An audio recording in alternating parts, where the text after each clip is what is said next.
What would you do if a wrong number rang at 2 in the morning and it changed 3 lives forever? Stay with me through this story. You won't forget it. And before we begin, tell me in the comments where you're watching from, and don't forget to hit subscribe for more stories like this. The storm had been crawling over Ravenfield all night, its rhythm steady against the windows of Nolan Reyes's modest home. The world felt unnaturally still, the kind of stillness that usually belongs to sorrow. He should have been asleep hours ago, but Benji had woken again, shaken by another nightmare. It had taken warm milk, a blanket fresh from the dryer, and Nolan's quiet humming of an old tune to coax his son back into slumber. Now the boy lay curled beneath his rocket ship blanket, one small fist still holding tight to a stuffed bear, as if it were the last anchor in a restless sea. Nolan stood in the doorway for a long moment, letting the soft rise and fall of his son's breathing remind him why he endured the long shifts, the empty fridge, and the aching loneliness that came once the lights were out. He turned back toward the kitchen, poured the dregs of yesterday's coffee into his mug, and braced himself for a few more hours awake. His hands were raw from warehouse work, his back sore, but at least in this quiet, he could breathe. That's when the phone rang. The sound cut sharply against the hush of the storm. Unknown caller. Nolan frowned, thumb hovering over the screen. At this hour, every instinct told him to let it ring out. Nothing good ever waits at 2 in the morning. And yet, against reason, he answered. "Hello," he said, voice low. For a heartbeat, there was only static and the storm. Then a woman's voice, broken and trembling, came through. "Please don't hang up. Just come. 48 Brier Hollow Road. I can't breathe." The line went dead before he could respond. Nolan stood frozen, staring at the phone as if it might explain itself. It could have been a prank, a wrong number. The logical choice, the safe choice, was to put the phone down, crawl back into bed, and forget the call ever happened. He thought of Benji sleeping peacefully in the next room, and every part of him screamed to stay home. But something about that voice clung to him. It wasn't staged. It wasn't attention-seeking. It was raw, desperate, real. Minutes later, Nolan found himself outside in the rain, jacket pulled tight, his old pickup coughing to life. Headlights cut through the sheets of water as he turned onto the road leading north. His rational mind listed every reason this was reckless. He didn't know who she was or what waited for him at Brier Hollow. It could be a mistake, even a danger, and yet his hand stayed steady on the wheel. The storm swallowed the truck, rain hammering harder as he climbed into the wooded hills above town. Each curve in the road felt like a question he couldn't yet answer. But the truth was simple. When someone calls out into the darkness, sometimes you don't weigh the risks. Sometimes you just go. And so Nolan drove deeper into the storm, toward a stranger's broken voice, toward Brier Hollow Road, unaware that this night and this choice would change 3 lives forever. The road wound higher into Ravenfield's wooded hills, where the storm turned the night into something feral. Branches bowed under the weight of water. Headlights swept across ivy-covered gates and crumbling stone walls, ghosts of another century. Nolan's grip tightened on the wheel as the GPS announced the end of his route. On the left, half hidden under vines, a rusted mailbox leaned against the wind, 48 Brier Hollow Road. No gate, just a long, narrow drive, rising like a tunnel between oaks. The truck groaned as he guided it uphill. His heart pounded harder with each bend. He should turn back, he told himself. Go home to Benji. But the voice replayed in his head, ragged, fractured, and he pressed on. At the top of the hill, the mansion appeared, or what was left of it. Brier Hollow stood like a memory refusing to fade. Moss streaked its stone walls, shutters sagged, paint long surrendered to rain and rot. Yet the porch light glowed steady against the storm, as though someone inside was waiting. Nolan killed the engine and stepped out. The rain hit him in sheets, soaking his jacket before he reached the steps. He lifted the tarnished brass knocker, hesitated, then let it fall. A hollow sound echoed into the house. For a breath, nothing. Then the door creaked open. She stood there, barefoot, hem of her silk nightgown heavy with rain, hair clinging dark to her face. Her eyes were rimmed red, not with sleep, but with something deeper. A crystal glass trembled in her hand, amber liquid sloshing dangerously. For a moment she looked at him as if she recognized him, or wished she hadn't. "You're not him," she whispered. Nolan shook his head gently. No, I got a call. This address, a woman in distress. Her gaze flickered past him into the storm. The glass slipped from her fingers, shattering against the marble floor. She swayed, knees buckling, and Nolan lunged forward, catching her before she hit the ground. Her body was light, trembling. He guided her inside, past the shards of crystal, into a living room that smelled faintly of dust and old smoke. The room bore the grandeur of another life, an ornate fireplace, cold and dark, heavy curtains sagging, portraits staring down from cracked frames. Nolan eased her onto a tufted couch, tugged a blanket from a nearby chair, and draped it over her shoulders. She shivered beneath it, though her eyes stayed lucid. I thought, she managed, voice paper thin. I thought I called my therapist. I must have hit the wrong number. Nolan crouched beside her. It's all right. You're not alone now. She blinked at him as if the words themselves were strange. Then she let out a breath that sounded like defeat. There's no one left to call. Her eyes weren't drunk, not really. They were too clear for that. This was grief, grief that hollowed rather than dulled. Nolan rose, found a bin of logs near the hearth, and struck a match. The fire sputtered, then caught, light pushing back years of cold as warmth filled the room. The storm softened outside, its anger spent. Nolan sat in a worn armchair nearby, watching her shoulders relax by inches beneath the blanket. She lifted the cup of tea he had managed to brew, holding it with both hands as though steadying herself. Do you always answer calls like that? She asked. After a long pause, he met her gaze, steady and calm. Didn't feel right not to. Something shifted in her eyes like the first crack in a wall long sealed. I'm Nadia Quinn, she said softly, and I haven't let a soul in this house for 4 years. The fire snapped, throwing sparks, and for the first time in years, Brier Hollow held not just silence, but the faint, fragile warmth of someone who chose to stay. The fire cracked softly, pushing back the damp chill that had lingered in the walls of Brier Hollow. Nadia sat curled on the end of the couch, the blanket gathered tight around her shoulders, her fingers wrapped around a mug of tea Nolan had managed to find in a dusty cabinet. The steam touched her face, but her eyes were fixed on the flames as though the past might be written there. Nolan didn't press her. He had learned long ago with Benji that sometimes silence was its own kind of invitation. At last she spoke, her voice low, almost lost in the rhythm of the storm easing outside. It was supposed to be just another trip. Aspen, my parents, and my younger brother, Charlie. They flew ahead on the family's charter plane. I was meant to follow the next day. Her lips trembled. She swallowed hard. The weather turned. Their plane went down over Wyoming. No survivors. The words dropped like stones, heavy in the space between them. She stared into her tea, blinking slowly, as if she could still see their faces hovering above the rim. Everyone was sorry. For a while there were cards, flowers, and polite words. And then it stopped. People moved on. They always do. A bitter smile ghosted across her face, fleeting and fragile. But I didn't move on. I locked the gates. I stayed here 4 years now, just me and these walls. The firelight drew shadows along her cheekbones, making her look both younger and older all at once. She pulled the blanket tighter, as though it could shield her from the truth she had just spoken aloud. Nolan leaned forward, forearms resting on his knees, his calloused hands folded.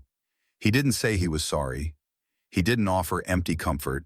He just nodded slowly, in that grounded way of a man who understood what it meant to carry something too heavy for words. Nadia's eyes flicked toward him, almost wary. And you? Why did you come? Why answer a call that wasn't meant for you? Nolan let out a breath. Because someone sounded like they didn't want to be alone, and I know what that feels like. His voice was steady, quiet, as if each word had been tested before it left his mouth. He didn't elaborate, not yet. But in the lines of his face, in the fatigue etched around his eyes, the truth hummed softly. The dawn crept slowly over Ravenfield, soft light pushing its way past the storm's retreat. For the first time in years, Brier Hollow looked less like a mausoleum and more like a house remembering it once held life. Nolan woke stiff in the armchair, the scent of smoke and old tea clinging to him. Across the room, Nadia had dozed upright on the velvet couch. The blanket slipped from her shoulder. Strands of dark hair tangled against her cheek. For a moment, he simply watched her breathing, steady, fragile, but alive. When she stirred, embarrassed, Nolan only offered a quiet smile. "You were tired," he said, and she looked down as though unused to anyone naming her needs with kindness. They moved together through the hushed corridors of the mansion. The storm had left streaks on the tall windows, but sunlight broke through in pale ribbons, landing on portraits that lined the walls. Elegant faces, generations of Quinns caught in oil and guilt. Nadia slowed in front of one, a boy of about 10 with mischievous eyes, a wolfish dog by his side. "My brother," she whispered. "Charlie. He used to make me laugh until I couldn't breathe." Her voice cracked slightly, but she didn't look away. Nolan studied the painting, then her face. "He looks like trouble," he said softly, and for the first time, she gave a faint smile that wasn't just politeness. They reached the conservatory at the end of the hall. Its glass roof and walls were streaked with grime, the air damp with the smell of old earth. Vines curled where they shouldn't. Pots lay broken, soil hardened with neglect. Yet light streamed through, catching on ferns still clinging to life. It was wild and untended, but not dead. Nadia stepped inside slowly, as though entering a memory she had locked away. "This was my favorite place," she murmured. "Before everything stopped, my mother believed beauty could fix anything. She built this conservatory as her sanctuary." Her hand brushed a planter rimmed with dust. "After the accident, I couldn't bear to touch it. I let it all wither, just like me." Nolan's gaze wandered across the room, the glass ceiling fractured but intact, the stubborn shoots pushing up through cracks. He turned back to her, his voice low, certain. "Doesn't look dead to me. Looks like something is waiting." Nadia blinked. "Waiting for what?" "For someone to start again," he said. "You could. We could plant from the beginning, see what grows." She looked at him sharply, as if surprised he could speak into the silence she had carried for 4 years. For a long beat, she said nothing. Then her shoulders loosened ever so slightly in the dusty light of the conservatory, among cracked pots and forgotten vines. A thread pulled taut between them, thin, uncertain, but real. Not love, not yet. Something smaller, a recognition, a promise that the house, like its mistress, might not be finished after all. And as they stepped back into the corridor, Nadia found herself glancing at Nolan, this weary single father who showed up for a stranger in the night. For the first time in years, the idea of starting again didn't sound impossible. It sounded like hope, fragile as glass but strong enough to catch the morning light. Saturday came dressed in pale sunlight, the kind that makes even broken glass look like it might shine again. Nolan's pickup rattled up the long drive, and this time, Benji sat beside him, nose pressed to the window. The boy's eyes widened at the first glimpse of Brier Hollow.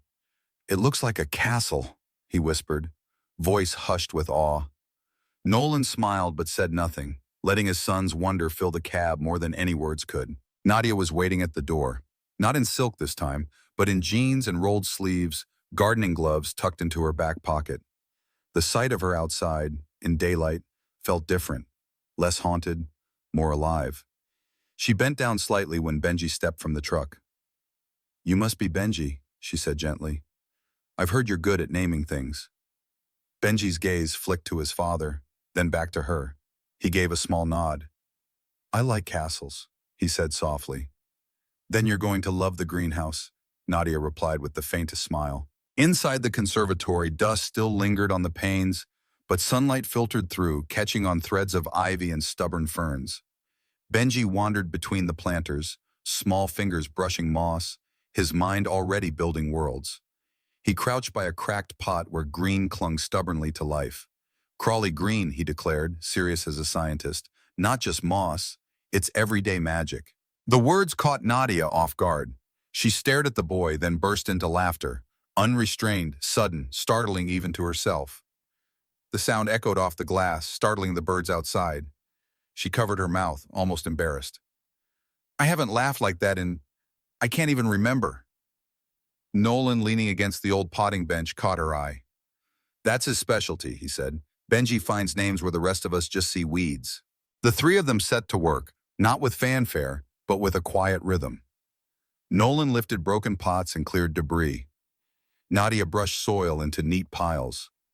Benji darted between them, declaring grand discoveries: a spiky dragon vine, a leafy sea monster, a geranium he swore was a superhero in disguise.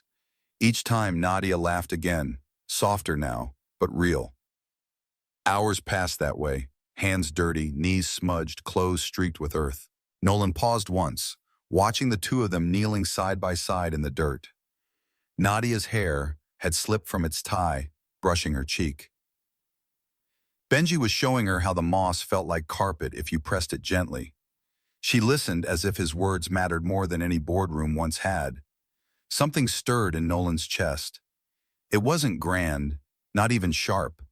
It was the quiet recognition of a moment that felt like family, not the kind defined by blood or papers, but by presence, by laughter filling a room that had forgotten the sound. As the afternoon light softened and dust floated golden in the air, Nadia leaned back on her heels, wiping soil from her hands.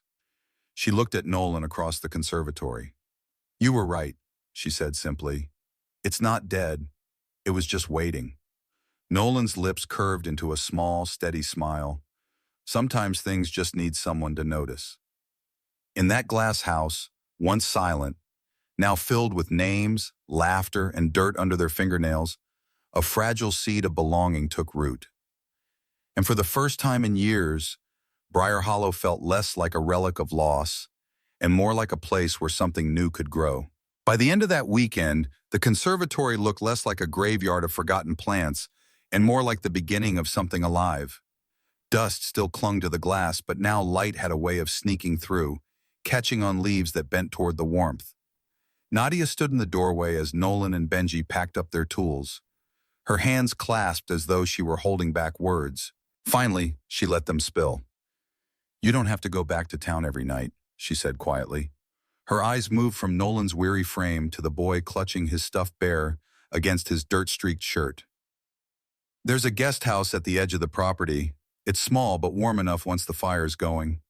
I thought maybe you and Benji could stay just for a while. Help me bring this place back." Nolan froze, the weight of her offer settling heavily. He had spent years avoiding what looked like handouts, determined that his son would grow up knowing dignity even when money was short. "That's kind," he said slowly, "but we're not looking for charity." Nadia shook her head, almost fiercely. "Not charity, purpose. This house has been silent too long. When you're here, it doesn't feel like a tomb anymore. If you stayed, it would be for both of us." He studied her, the way she spoke the words, not with pity, but with a fragile hope. His gaze shifted to Benji, who was already tugging at his sleeve. "Dad," the boy whispered, "can I have a garden bed here? Just mine?" Nolan felt the tug in his chest, strong and certain. He exhaled. "If we do this, it's with two conditions," he said, turning back to Nadia. "First, I share the costs, repairs, utilities, whatever it takes. I won't let Benji think we're taking without giving back. Second, Benji gets his own plot of earth, somewhere he can plant and grow without anyone telling him it's too small to matter." For a moment, silence stretched between them. Then Nadia smiled, a real smile that softened her whole face. "Shared responsibility," she said, "and a boy's garden. Deal." That weekend, the guest house came alive again. Stone walls still wore their ivy, but inside, Nolan mended hinges, cleared dust from windows, and coaxed the old wood stove into warmth. Benji darted from room to room, claiming corners with drawings taped to the walls, laughter echoing off beams that hadn't heard such a sound in years. In the garden, Nadia marked off a small square of earth with stones. "This one's yours," she told Benji. "Whatever you plant here, no rules apply." The boy knelt immediately, patting the soil like a friend. "This is where my dragon peppers will grow," he declared. That evening, as twilight washed over Brier Hollow, the three of them sat on the back steps of the guest house. Nolan sipped coffee from a chipped mug. Nadia cradled her tea. Benji leaned against his father's side, eyes heavy but content. Fireflies blinked over the grass, and for once the silence was not heavy. Nolan glanced at Nadia, then out at the land stretching wide and untamed. "Feels different," he murmured. "It is different," she replied, "because you stayed." In that moment, Nolan realized what his son already knew. They were no longer visitors here. They were part of something, messy, fragile, unfinished, but theirs. And for the first time in years, the idea of home didn't feel out of reach. It was right here, taking root under the Ravenfield sky. The first weeks in the guest house unfolded with surprising ease. Nolan patched leaking gutters, Nadia drew up lists of what to restore next, and Benji tended his tiny plot with the solemn devotion of a knight guarding treasure. For a time, it felt as though Brier Hollow had finally learned to breathe again. But storms have a way of testing what seems new. It began with a heaviness in the air, a stillness that made even the birds restless. By late afternoon, the sky dimmed, colors draining as if someone had pulled a curtain over the sun. Nolan looked up from the trellis he was mending and knew rain was coming. When it broke, it came fast and merciless, hammering the roofs until the whole estate shuddered. Inside the guest house, Benji's small body stiffened. The sound was different from the hum of city rain he knew. This was wild, relentless. He covered his ears, pacing tight circles. "It's too loud," he whispered, breath shallow. "It's not like home. I don't like it." Nolan crouched, grounding him with steady hands. "I know, buddy. It's just water on the roof. Think of it like a giant drum. The sky is just making music for us." Benji tried, lips trembling, but when thunder cracked, he flinched hard. Nolan pulled him close. "How about we head to the main house? Maybe it's quieter there." They dashed through the rain, soaked by the time Nadia opened the heavy door. She looked pale, sweater sleeves pulled tight around her wrists. The storm was not only in the sky, it was in her. Nolan read it in the way her eyes darted toward the windows, already bracing for something she couldn't control. Benji curled into the living room couch, clutching a blanket. Nadia sat beside him, stroking his hair, though her own hand shook. Nolan went to the kitchen, warmed milk with honey, and set it gently in front of her. She managed a nod of thanks. Then lightning split the night, thunder chasing close behind. Benji whimpered into the cushions. Nadia froze, her lips moving as if counting, but the rhythm faltered. Her chest rose too fast. She turned and hurried down the hall. Nolan waited until Benji's breathing steadied, then followed.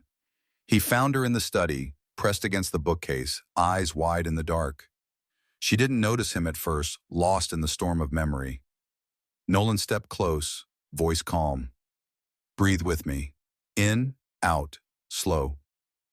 She shook her head, tears spilling. "I thought I was past this. I thought I was okay."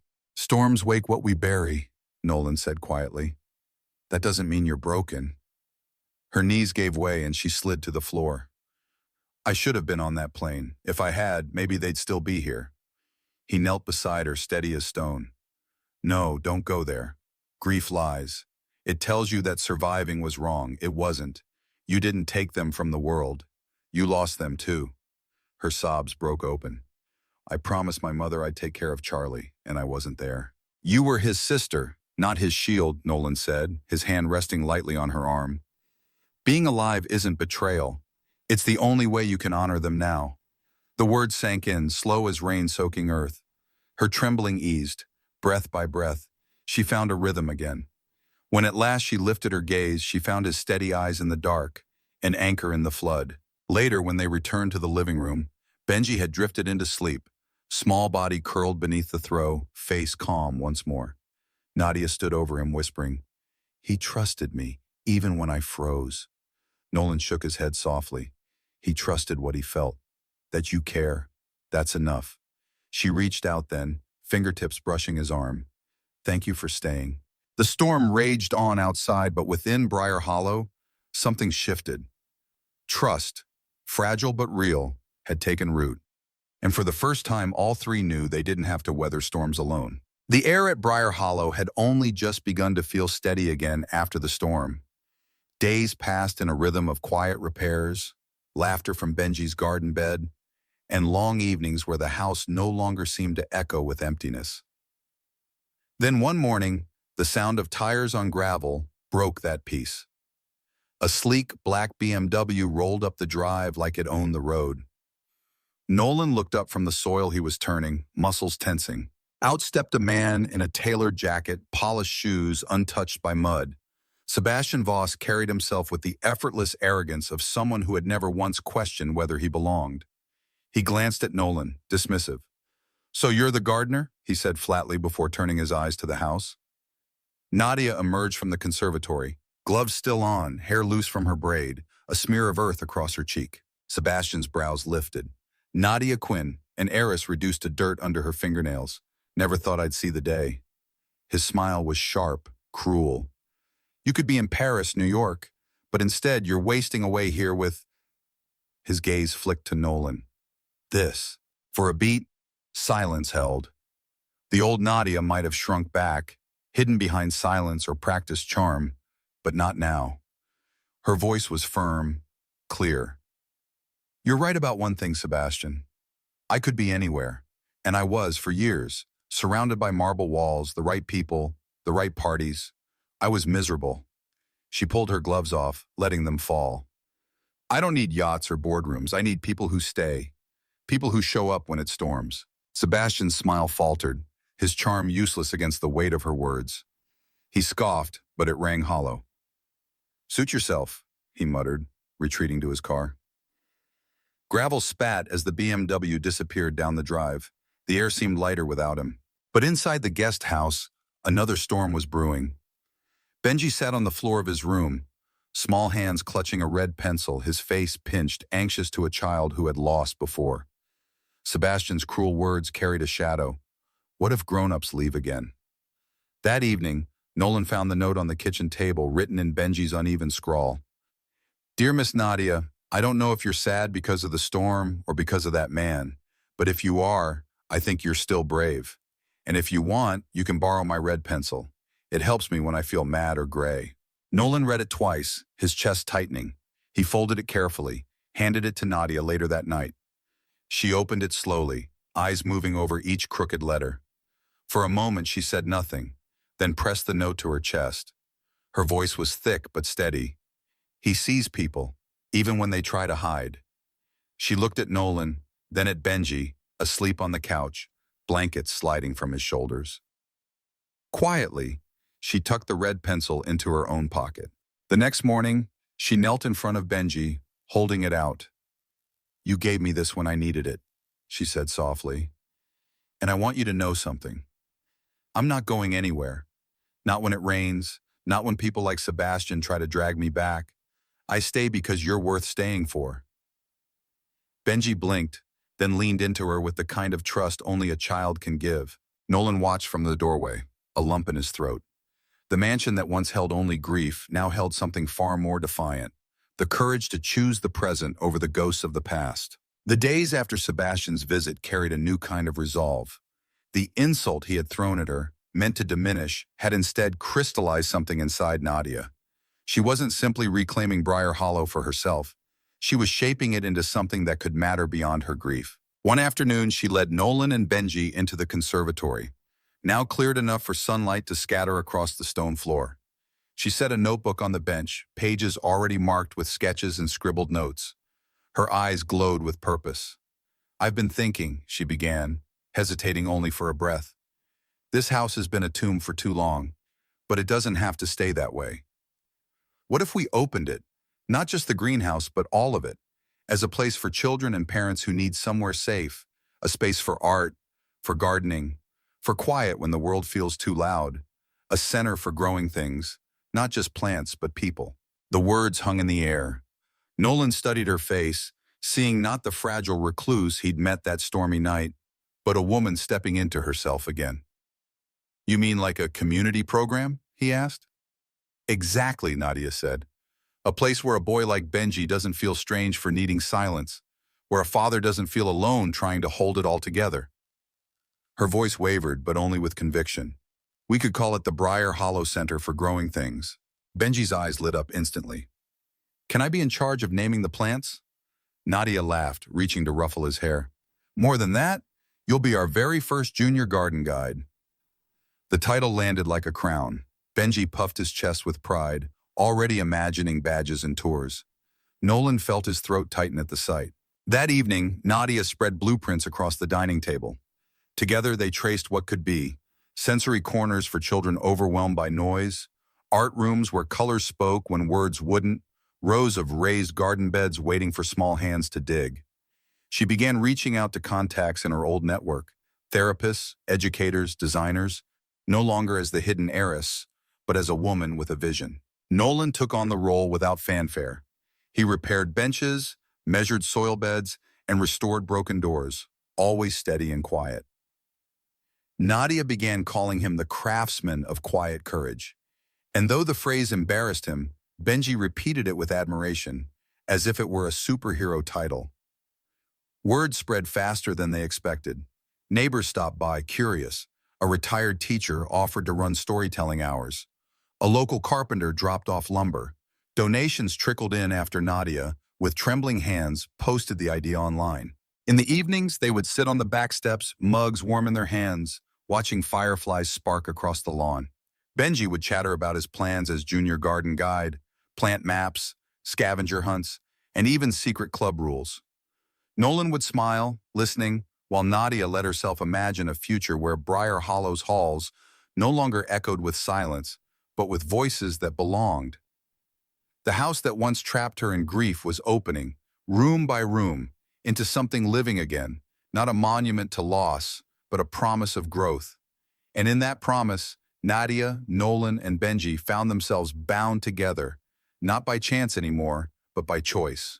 The morning of the opening dawned clear, as though even the sky had chosen to bless Brier Hollow. For the first time in years, its iron gate stood wide, cars lined the long drive, and voices carried across the lawn.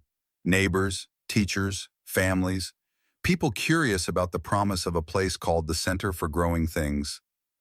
Nadia stood on the steps of the conservatory, the glass panes polished until they caught the sun like prisms. Her dress was simple, her hands trembling only slightly as she adjusted the papers in her grasp.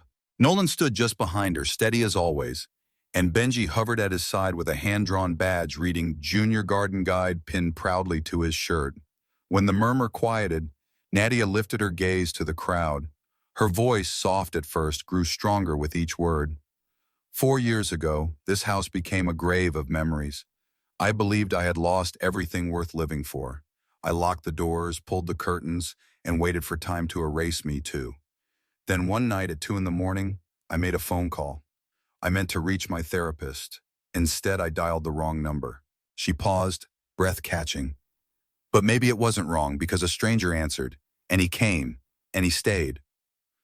Her eyes flicked to Nolan, then back to the gathering. What you see here today, the gardens, the classrooms, this glass house filled with light, it exists because of that call and because of what came after. Brier Hollow will never again be just a monument to loss. From this day forward, it will be a place where children feel safe, where parents find community, where hope can take root. Applause rose, first tentative, then swelling. A retired teacher wiped her eyes. A mother clutched her son's hand. For the people gathered, the words weren't polished like a boardroom speech. They were raw, human, and true. The ribbon was cut, and life spilled into the halls that had once known only silence. Children darted down corridors, their laughter echoing off marble. Parents bent to touch soil in the raised beds, guided by Benji, who took his role with the solemn joy of someone who finally belonged. The grand dining hall filled with chatter, not grief. By dusk, lanterns glowed along the garden paths. The crowd trickled away, leaving the house hushed once more. But it was no longer the hush of emptiness. It was the hush of something sacred, roots settling, bonds forming, a future beginning. Later, under the full glow of the moon, Nolan and Nadia lingered in the conservatory. The glass walls shimmered with reflected light, plants casting soft shadows. Benji had fallen asleep in a chair nearby, badge crooked but still shining. Nadia's voice was quiet but steady. This place feels alive again, and so do I, but only because you didn't treat us like a stop along your road. She looked at him, her eyes clear. You stayed. Nolan reached for her hand, calloused fingers meeting hers. I don't want to be a guest anymore. Not in this house, not in your life. I want this, Benji, you, the garden, all of it, not as something temporary, as home. The silence that followed wasn't heavy. It was full. Nadia squeezed his hand, a single tear slipping free, not of sorrow, but of release. Then let's make that our promise. No more temporary. From tonight forward, this is where we grow together. And in the moonlit conservatory, with the boy they both loved sleeping peacefully beside them, they sealed that promise, not with grand declarations, but with presence. 3 lives, once fractured, now rooted in the same soil, ready to rise like the garden itself. Not visitors, not survivors. A family at last. In the poignant tale of Nolan Reyes, a weary single dad navigating warehouse shifts and his son Benji's nightmares, and Nadia Quinn, a grieving heiress entombed in her decaying mansion after a tragic plane crash, we unearth a profound life lesson. A single act of compassion, even in the dead of night, can shatter isolation and weave fractured souls into a tapestry of healing and family. Nolan's decision to answer a desperate wrong number at 2 a.m., defying logic and risk, to drive through a storm to Nadia's door, reminds us that true courage isn't grand gestures, but showing up for strangers when the world whispers to look away. Nadia's raw vulnerability, confessing her loss in a cold conservatory, mirrors Nolan's quiet endurance as a widower, teaching that grief doesn't define us. It's the hands we extend in the darkness that rebuild us. Together, they transform Brier Hollow from a monument of sorrow into a vibrant community center for growing things, gardens, art, and hope, where Benji's innocent wonder plants seeds of joy. This story stirs the soul, evoking tears for lost loved ones and the loneliness we all carry, urging us to embrace unexpected connections as lifelines. In a fast-paced world of missed calls and guarded hearts, it whispers that vulnerability invites belonging, turning wrong turns into destined paths and proving that family isn't born, but chosen, one brave hello at a time. If this narrative moved you, igniting memories of your own midnight miracles or acts of kindness that altered your path, share your stories in the comments below. What unexpected moment taught you the power of showing up? And don't forget to subscribe for more deeply emotional journeys of resilience, love, and transformation. Your support keeps these heartfelt tales alive, one inspiring connection at a time.